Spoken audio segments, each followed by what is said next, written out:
നമസ്കാരം. സേതുമലയാളത്തിലേക്ക് വീണ്ടും സ്വാഗതം. ഈ എപ്പിസോഡിൽ ഞാൻ കൈകാര്യം ചെയ്യുന്നത് നമ്മുടെ 10ാം ക്ലാസ്സുകാർ കോവിഡാനന്തര സാഹചര്യത്തിൽ എങ്ങനെ ആത്മവിശ്വാസത്തോടുകൂടി പരീക്ഷയെ അഭിമുഖീകരിക്കാം എന്നതിനെക്കുറിച്ചാണ്. നമുക്കറിയാം, ഈ വർഷത്തെ SSLC ബാച്ചിന് അവരുടെ ഗുരുനാഥന്മാരിൽ നിന്ന് നേരിട്ടുള്ള ക്ലാസ് റൂം അനുഭവങ്ങൾ വളരെ കുറവാണ്. ഓൺലൈനായിട്ടുള്ള ക്ലാസ്സുകളാണ് മിക്കവാറും അവർക്ക് കിട്ടിയിട്ടുള്ളത്. ചില വിദ്യാലയങ്ങളിൽ അധ്യാപകർ ചെറിയ ചെറിയ ഗ്രൂപ്പുകളായി കുട്ടികളെ വിളിച്ച് അവർക്ക് ആവശ്യമായ പിന്തുണ കൊടുത്തിട്ടുണ്ടാകാം.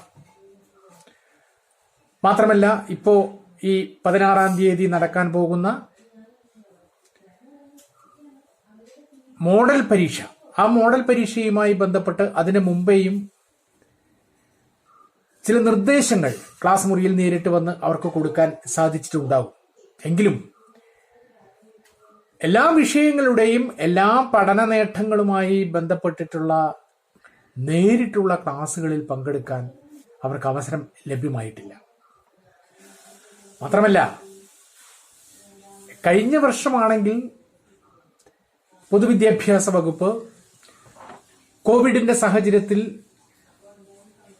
ഫോക്കസ് ഗ്രൂപ്പ് പഠിക്കാനായി നിശ്ചയിച്ചിരുന്നു. ആ ഫോക്കസ് ഗ്രൂപ്പിൽ നിന്നുള്ള, ആ ഫോക്കസ് ഏരിയയിൽ നിന്നുള്ള group of activities, focus area, അതിൽ നിന്നുള്ള ചോദ്യങ്ങൾ മാത്രമാണ് വന്നിരുന്നത് എന്ന് മാത്രമല്ല, ധാരാളം ഓപ്ഷൻസ് ഉണ്ടായിരുന്നു. കുട്ടികൾക്ക് തിരഞ്ഞെടുക്കാനുള്ള സൗകര്യമുണ്ടായിരുന്നു. ആ ഫോക്കസ് ഏരിയയിൽ നിന്നുള്ള ചോദ്യങ്ങളിൽ നിന്ന് തന്നെ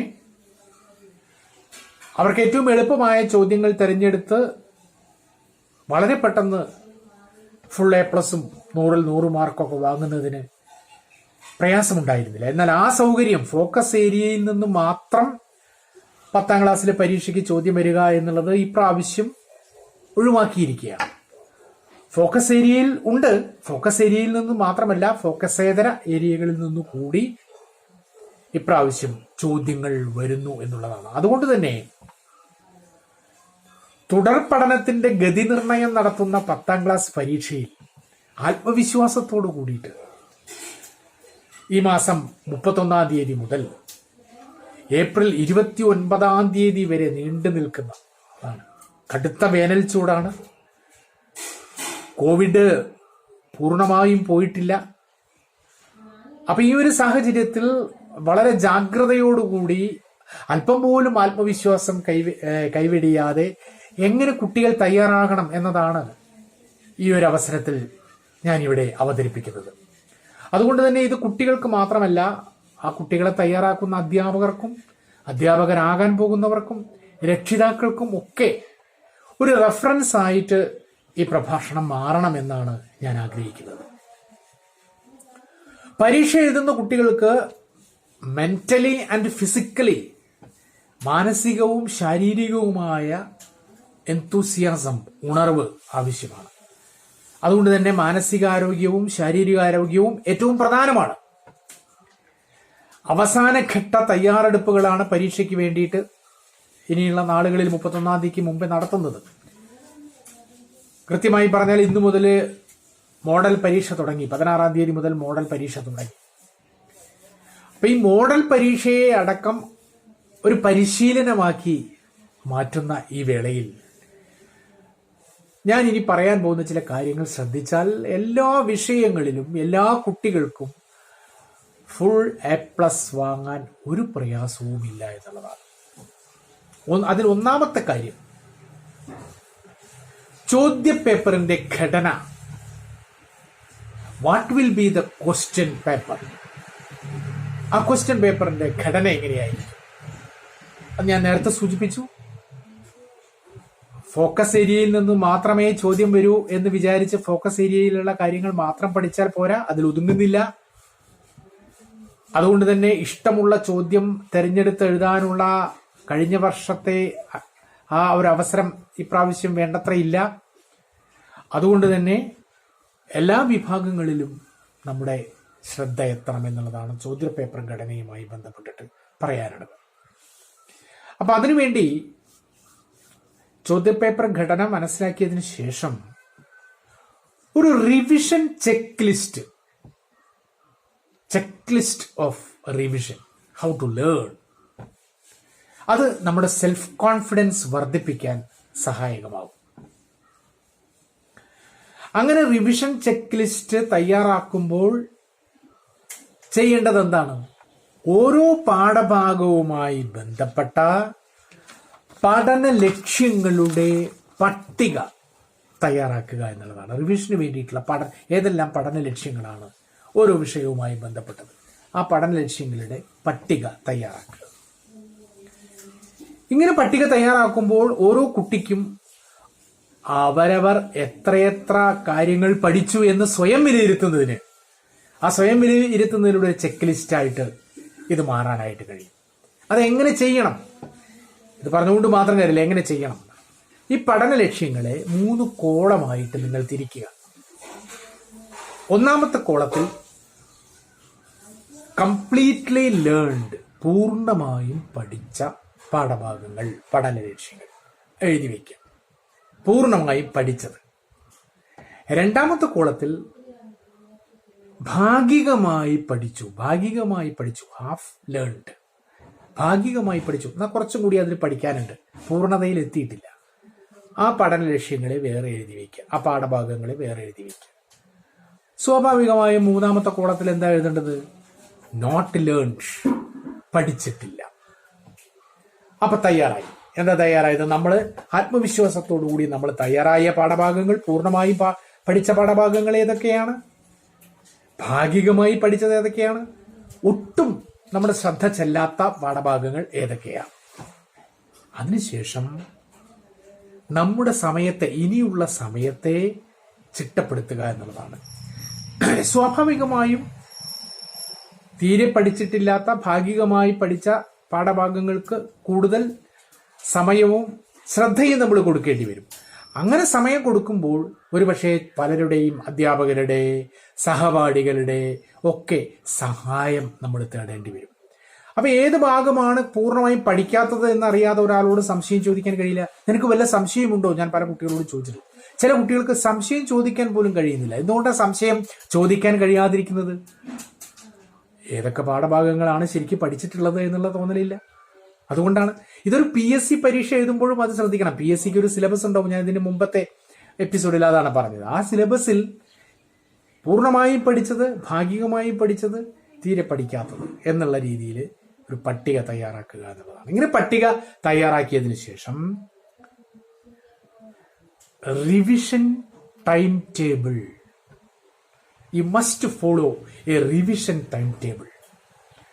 റിവിഷനുള്ള ഒരു ടൈം ടേബിൾ, സമയക്രമീകരണം അനുസരിച്ച് റിവിഷൻ ടൈം ടേബിൾ തയ്യാറാക്കാം.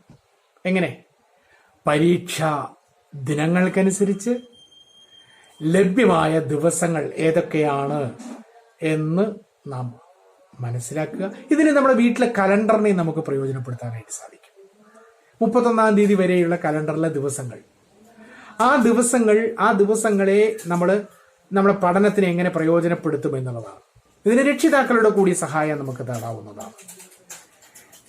പരീക്ഷയ്ക്കുള്ള ടൈം ടേബിൾ നമുക്ക് പൊതുവിദ്യാഭ്യാസ വകുപ്പ് തന്നിട്ടുണ്ട്.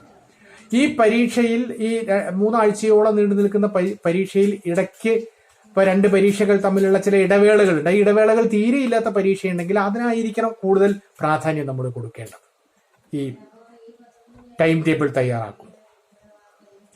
ഇതിനു വേണ്ടിയിട്ടും നമുക്ക് അധ്യാപകരുടെയും സഹപാഠികളുടെയും ഒക്കെ സഹായം സംശയ നിവാരണത്തിന് വേണ്ടി നമുക്ക് തേടാവുന്നതാണ് എന്നുള്ളതാണ്. അപ്പോൾ റിവിഷൻ ടൈം ടേബിൾ ആയി കഴിഞ്ഞാൽ പിന്നീട് പഠിച്ച പാഠഭാഗങ്ങൾ എഴുതി പരിശീലിക്കുക എന്നുള്ളതാണ്. Please try out the written examination in the written form. എഴുതി പരിശീലിക്കും. പ്രത്യേകിച്ച് ഈ കാലഘട്ടത്തിൽ എഴുതി പരിശീലിക്കുന്നതിന്റെ പ്രത്യേകത കുറച്ചുകൂടി കൂടുതലാണ്. കാരണം ക്ലാസ് മുറിയിൽ ചെന്നിരുന്ന് കൂടുതൽ എഴുതി പരിശീലിക്കുന്നതിനുള്ള അവസരം നമുക്ക് കിട്ടിയിട്ടില്ല. എഴുത്ത് ഒരുപക്ഷെ തീരെ ഉണ്ടായിട്ടുണ്ടാവില്ല. നമ്മൾ ഓൺലൈനായിട്ട് നമ്മളിത് കാണുക മാത്രമേ ചെയ്തിട്ടുള്ളൂ. അതുകൊണ്ട് അത് പിന്നെ വലിയ ചോദ്യങ്ങളാണെങ്കിലും ഷോർട്ട് ആൻസർ ക്വസ്റ്റ്യൻസ് ആണെങ്കിലും അതേപോലെ തന്നെ മൾട്ടിപ്പിൾ ചോയ്സ് ക്വസ്റ്റ്യൻസ് ആണെങ്കിലും ഒക്കെ തന്നെ ചോദ്യങ്ങളും ഉത്തരങ്ങളും നാം എഴുതി പരിശീലിക്കുക. ചോദ്യം എഴുതുക, അതിൻ്റെ ഉത്തരം എഴുതുക, അങ്ങനെ എഴുതി അതിനുവേണ്ടി A set of white paper നമ്മൾ കരുതി വയ്ക്കുക. നാം പരീക്ഷ എഴുതാൻ പോകുന്ന തരത്തിലുള്ള മുൻകൂട്ടി നിശ്ചയിച്ച പേന, ആ പേന പിടിക്കുന്നതും അതിൻ്റെ കൈവഴക്കവും അതിൻ്റെ വേഗതയും ഒക്കെ ഏറ്റവും പ്രധാനമാണ്. മാത്രമല്ല നമ്മുടെ ആൻസർ ഷീറ്റിൽ ഒരു 14-17 വരിക്കിടയിൽ നമുക്ക് വരികളുണ്ടാവും. ചിലർ 4-5 വരി മാത്രമേ എഴുതി വെക്കുള്ളൂ. ധാരാളം പിന്നെ അഡീഷണൽ ഷീറ്റ് വാങ്ങി കൂട്ടിയത് കൊണ്ട് മാത്രം കാര്യമില്ല. എത്ര വാക്കുകൾ എത്ര വരികൾ എഴുതുന്നുണ്ട് എന്നുള്ളതിന് സ്റ്റാൻഡർഡൈസേഷൻ ഉണ്ട്. അതൊക്കെ നമ്മൾ കൃത്യമായി പരിശീലിക്കേണ്ടതാണ് എന്നാണ്. അങ്ങനെ പരിശീലിക്കുന്നതിന് നിങ്ങൾക്ക് പഠിക്കാനുള്ള കാര്യങ്ങളെ സംബന്ധിച്ച് ഓൺലൈനായിട്ടുള്ള കാര്യങ്ങൾ ധാരാളം കേൾക്കുക. മാത്രമല്ല പരീക്ഷണങ്ങളൊക്കെ ആണെങ്കിൽ അതിന് വീഡിയോസ് കാണുക, പാഠപുസ്തകങ്ങളിലുള്ള തിയറീസ് വായിക്കുക. അപ്പൊ listening, speaking, reading, then writing. അവസാന വട്ടം പഠിത്തം എന്ന് പറയുന്നത് എഴുതി പരിശീലിക്കലാണ്. എഴുതി പരിശീലിച്ചു കഴിഞ്ഞാൽ നമുക്ക് നല്ലൊരു കോൺഫിഡൻസ് ലെവൽ വരും. തീർച്ചയായിട്ടും അങ്ങനെ അവസാന ഘട്ടം എത്തുമ്പോഴേക്കും നമ്മൾ ആദ്യം വന്ന പൂർണ്ണമായും പഠിച്ചു, ഭാഗികമായി പഠിച്ചു, പഠിച്ചിട്ടില്ല എന്ന് പറയുന്ന ആ കോളങ്ങളുടെ എണ്ണം 1-ആയിട്ടോ 2-ആയിട്ടോ കുറയും. പൂർണ്ണമായും പഠിച്ചിട്ടില്ല എന്നുള്ളൊരു ഭാഗമേ ഉണ്ടാവില്ല. അപ്പൊ പൂർണ്ണമായും പഠിച്ചു, ഭാഗികമായി പഠിച്ചു എന്നുള്ളതാണ്, അത്രേ ഉണ്ടാവുള്ളൂ. ആ ഭാഗികമായി പഠിച്ചു എന്നുള്ളതിനെ കൂടി പൂർണ്ണമായി പഠിച്ചു എന്നുള്ള തരത്തിലേക്ക് എത്തിച്ച് തികഞ്ഞ സെൽഫ് കോൺഫിഡൻസോടുകൂടി പരീക്ഷയ്ക്ക് എഴുത്തു പരീക്ഷാ പരിശീലനവും കൂടി നടത്തി പരീക്ഷയ്ക്ക് നമ്മൾ പോവുകയാണ് എന്നുണ്ടെങ്കിൽ വളരെ നല്ല രീതിയിൽ നമുക്ക് പരീക്ഷ എഴുതാനായിട്ട് സാധിക്കും. ഇനി ഇങ്ങനെയൊക്കെ പഠിച്ചാലും പല കുട്ടികൾക്കും പരീക്ഷ പേടി വല്ലാതെയുണ്ട്. നന്നായി വീട്ടിലിരുന്ന് പഠിക്കുന്ന കുട്ടിയായിരിക്കും, ഒന്നും ഓർമ്മയിൽ ഒന്നും നിൽക്കുന്നില്ല എന്നുള്ള തോന്നലുണ്ട്. ഈയിടെ ഞാൻ ഇവിടെ പുലാപ്പറ്റ ഗവൺമെന്റ് ഹൈസ്കൂളിൽ കുട്ടികൾക്ക് വേണ്ടിയിട്ട് ഇങ്ങനെ ഒരു കോൺഫിഡൻസ് ബിൽഡിങ്ങിന് വേണ്ടി ഒരു സെഷൻ ചെയ്തപ്പോൾ പല കുട്ടികളും പരാതിപ്പെട്ടത് അതാണ്, സാർ ഞങ്ങൾ മനസ്സിലൊന്നും ഓർമ്മ നിൽക്കുന്നില്ല. അപ്പൊ ഈ ഓർമ്മശക്തിയെ നിലനിർത്തുന്നതിന് ചില മെന്റൽ എക്സസൈസ് കൂടി നമ്മൾ ചെയ്യുന്നത് നല്ലതാണ്. ഒരു ദിവസം രാവിലെ എണീറ്റ് ഒരു നിലക്കണ്ണാടിയുടെ മുന്നിൽ ചെന്ന് നിന്ന് തലേ ദിവസം നമ്മൾ എണീറ്റ് മുതൽ ആ നിലക്കണ്ണാടിയുടെ മുമ്പിൽ വന്ന് നിൽക്കുന്നത് വരെ എന്തെല്ലാം കാര്യങ്ങളാണ് ഒരു ദിവസത്തിൽ നമ്മൾ ചെയ്തത് എന്ന് ക്രമമായി ഒന്ന് ആലോചിച്ച് നോക്കൂ. ആദ്യമൊക്കെ വലിയ പ്രയാസം തോന്നും. ആദ്യം എന്ത് ചെയ്തു, എണീറ്റ് ഉടനെ എന്താണ് ചെയ്തത്, ഇന്ന് ബ്രേക്ക്ഫാസ്റ്റ് എന്തായിരുന്നു, സ്കൂളിലേക്ക് പോകുമ്പോൾ ആദ്യം കണ്ട സുഹൃത്ത് ആരായിരുന്നു, സ്കൂളിലേക്ക് വന്നപ്പോൾ ആദ്യം കണ്ടത് ആരെയാണ്, ആദ്യത്തെ പീരീഡ് എന്തായിരുന്നു, ഏത് അധ്യാപികയുമായിട്ടാണ് സംസാരിച്ചത്, അന്ന് ലഞ്ചിന് എന്തൊക്കെ വിഭവങ്ങളാണ് ഉണ്ടായിരുന്നത്, ലഞ്ച് ഏത് സമയത്താണ് കഴിച്ചത്, ഉച്ചയ്ക്ക് ശേഷം കളിച്ചുവോ, എന്ത് കളിയാണ് കളിച്ചത്, ഏതൊക്കെ കൂട്ടുകാരൊപ്പം ഉണ്ടായിരുന്നു, സന്ധ്യാസമയത്ത് നമ്മൾ വിസിറ്റ് ചെയ്ത സ്ഥലങ്ങൾ ഏതൊക്കെയാണ്, വീട്ടിൽ വിസിറ്റേഴ്സ് ഉണ്ടായിരുന്നുവോ, അങ്ങനെ ആ ദിവസം ഉറങ്ങാൻ കിടക്കുന്നത് വരെ, ഉറങ്ങി എണീക്കുന്നത് വരെ നടന്ന കാര്യങ്ങൾ എല്ലാ ദിവസവും ക്രമമായി കണ്ണാടിയുടെ മുമ്പിൽ നിന്ന് ഇങ്ങനെ പരിശീലിച്ചാൽ ഓർമ്മശക്തി സ്വാഭാവികമായും കൂടുന്നത് കാണാം. പിന്നെ അനാവശ്യമായ ആൻസൈറ്റിയുടെ കാര്യം, എനിക്ക് ഓർമ്മയുണ്ടാവും അങ്ങനെ ഒരു അനാവശ്യമായ ആൻസൈറ്റിയുടെ കാര്യം ഒരു പരീക്ഷ എഴുതുന്ന ആർക്കും ആവശ്യമില്ല. കാരണം നന്നായി പ്രിപ്പയർ ചെയ്തിട്ടുണ്ടെങ്കിൽ അത് ഭരതി പദാവലി തോന്നണം കാലേ കാലേ എന്ന് പറഞ്ഞതുപോലെ പരീക്ഷാ സമയത്ത് അത് അനർഗളമായി നമ്മുടെ പേനയുടെ തുമ്പിലേക്ക് പ്രവഹിക്കും. നിങ്ങൾ ഒട്ടും പേടിക്കണ്ട. ഒരു പേടിയുടെയും ഈ പേടിയാണ് വല്ലാത്ത ഒരു അവസ്ഥയിലേക്ക് നമ്മൾ പോകുന്നത്. പിന്നെ ചില സബ്ജക്റ്റുകളോട്, കണക്കിനോട്, ഇംഗ്ലീഷിനോട് ഒക്കെ ഉള്ള അമിതമായിട്ടുള്ള ഒരു ഉത്കണ്ഠ, ഒരു പേടി, അതിൻ്റെ ഒന്നും ആവശ്യമില്ല. അങ്ങനെ കണക്കുമായി ബന്ധപ്പെട്ട ചില സിദ്ധാന്തങ്ങൾ, അതിന്റെ പ്രയോഗതലം ഒക്കെ വളരെ കൃത്യമായി മനസ്സിലാക്കുക. തീരെ നമുക്ക് വഴങ്ങാത്തതാണ് എന്നുണ്ടെങ്കിൽ അവസാന സമയത്തും ആ തീരെ വഴങ്ങാത്തതിന്റെ മുകളിൽ നമ്മൾ കടിപിടി കൂടേണ്ട ആവശ്യമില്ല. Let us leave it for the time being. അതവിടെ മാറ്റി നിർത്തുക. ഒരുപക്ഷെ അത് പരീക്ഷയ്ക്ക് വരാതിരിക്കും. ഇനി വന്നാൽ തന്നെ നമുക്ക് ഓപ്ഷൻസ് വേറെയുണ്ട്, നമുക്ക് എഴുതാനായിട്ട് സാധിക്കും. അതുകൊണ്ട് ഒട്ടും മനസ്സിലാവുന്നില്ല എന്ന പുതിയ തേങ്ങയുടെ മുകളിൽ അവസാന മിനിറ്റിൽ കടിപിടി കൂടുന്നതിന് നാം ശ്രമിക്കരുത് എന്നുള്ളതാണ്. അങ്ങനെ വന്നാൽ തന്നെ നമുക്ക് ഏറെക്കുറെ എല്ലാ വിഷയങ്ങളിലും A+ നേടുന്നതിന് ഒരു പ്രയാസവുമില്ല. ശ്രദ്ധിക്കുക, നിങ്ങളുടെ ഭാവി ജീവിതത്തെ കരുപ്പിടിപ്പിക്കുന്ന, ഭാവി ജീവിതത്തിന്റെ ചൂണ്ടുപലകയാവുന്ന ഇപ്പോഴും ഏറ്റവും പ്രധാനപ്പെട്ട ഒരു പരീക്ഷ തന്നെയാണ് സെക്കൻഡറി സ്കൂൾ ലീവിംഗ് സർട്ടിഫിക്കറ്റിന്റെ SSLC 10ാം ക്ലാസ് പരീക്ഷ. ആ പരീക്ഷ എല്ലാവർക്കും വളരെ നല്ല രീതിയിൽ എഴുതാൻ ആവശ്യമായ കാര്യങ്ങൾ ഞാനിപ്പോൾ ഈ പറഞ്ഞ ചില പോയിന്റുകളിൽ നിന്ന് നിങ്ങൾക്ക് മനസ്സിലാക്കാൻ സാധിച്ചിട്ടുണ്ടാകും എന്ന് വിശ്വസിക്കുന്നു. മൊബൈൽ ഫോൺ കയ്യിലില്ലാത്ത കുട്ടികൾക്ക് രക്ഷിതാക്കൾ ദയവ് ചെയ്ത് ഈ 15 മിനിറ്റ് നേരത്തെ ഈ ചെറിയ പ്രഭാഷണം നിങ്ങൾ കുട്ടികളെ കേൾപ്പിക്കുക. അവരെ സന്തോഷത്തോടു കൂടിയിട്ട് അവരുടെ മാത്രമല്ല നല്ല ആഹാരം എന്ന് പറഞ്ഞിട്ടുണ്ടെങ്കിൽ ഒരിക്കലും വല്ലാതെ നോൺ വെജ് കഴിച്ച് വയറ് കേടുവരുത്തരുത് ഈ സമയത്ത്. കാരണം 3 ആഴ്ചയോളം പരീക്ഷയുണ്ട്. അതുകൊണ്ട് ധാരാളം പഴങ്ങള്, പച്ചക്കറികള്, അതുപോലെ തന്നെ നേരം വെളിച്ചായ രാവിലെ എണീറ്റ ഉടനെ നിങ്ങൾ വെറുതെ കുറെ ചൂടുള്ള കാപ്പിയും ചായയും കുടിക്കുന്നതിന് പകരം എണീറ്റ ഉടനെ തന്നെ തലേ ദിവസം നല്ലൊരു തണുത്ത വെള്ളം ഒരു മൺകൂജയിൽ ആക്കി വെച്ചത് 1 ലിറ്റർ വെള്ളമെങ്കിലും കുടിക്കുക. തണുത്ത വെള്ളം കുടിക്കുക. ആ തണുത്ത വെള്ളം നമ്മുടെ വയറിലേക്ക് ഇറങ്ങി പോകുമ്പോൾ തന്നെ നമുക്ക് നല്ലൊരു ശാരീരികമായ ഒരവസ്ഥ, ഒരു ആത്മവിശ്വാസം നമുക്ക് തനിയെ കൂടും. ഒരു വാട്ടർ തെറാപ്പി എന്നാണ് അതിന് പറയാം. This is a water therapy to build the self confidence. എന്നിട്ട് കുറച്ച് കഴിഞ്ഞതിന് ശേഷം മാത്രം നമ്മൾ ചായയോ കാപ്പിയോ ഒക്കെ കഴിക്കുക. വയറ് വല്ലാണ്ട് വീർക്കുന്ന വരെ ആവശ്യത്തിലധികം ഭക്ഷണം കഴിക്കാതിരിക്കുക.